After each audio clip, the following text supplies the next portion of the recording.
अनन्य दिव्यता और समृद्ध इतिहास मुकसाक्षी माँ समलेश्वरी मंदिर।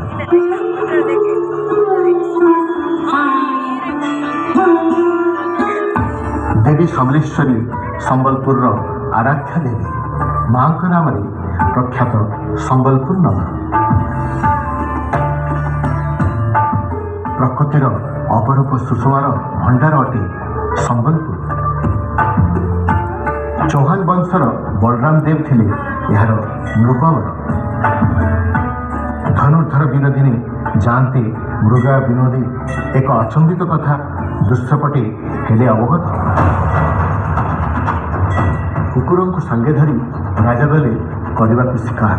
मात्र महानदी कूले घटिला एक बड़ चमत्कार।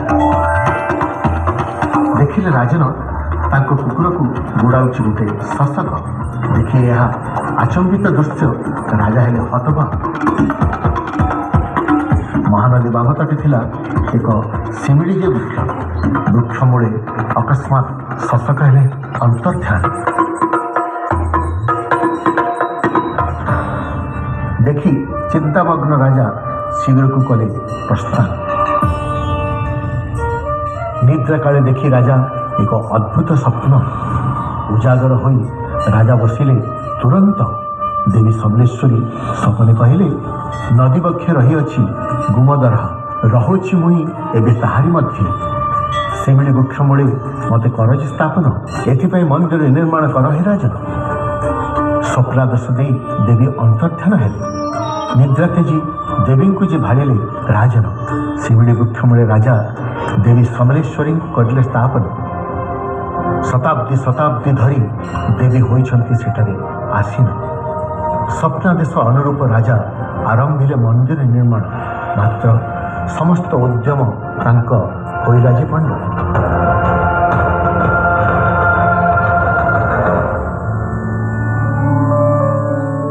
देवी समलेश्वरी परम भक्त बलराम पाणिग्राही और तांक पत्नी आसिले आगे संपन्न करने को मंदिर निर्माण।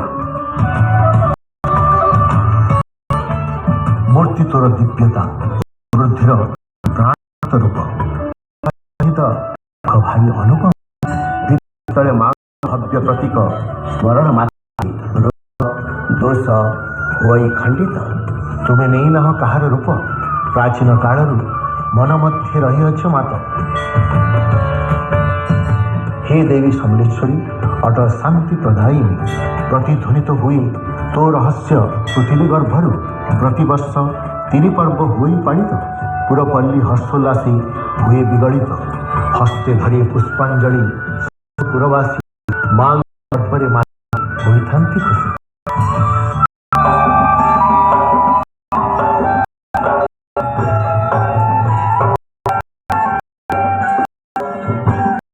नुआखाई नामी एक गणपर्व पालिबा एकत्रित होता सर्व करी नवान्न देवी समलेश्वरी ठारे आशीर्वाद लोड़ी था।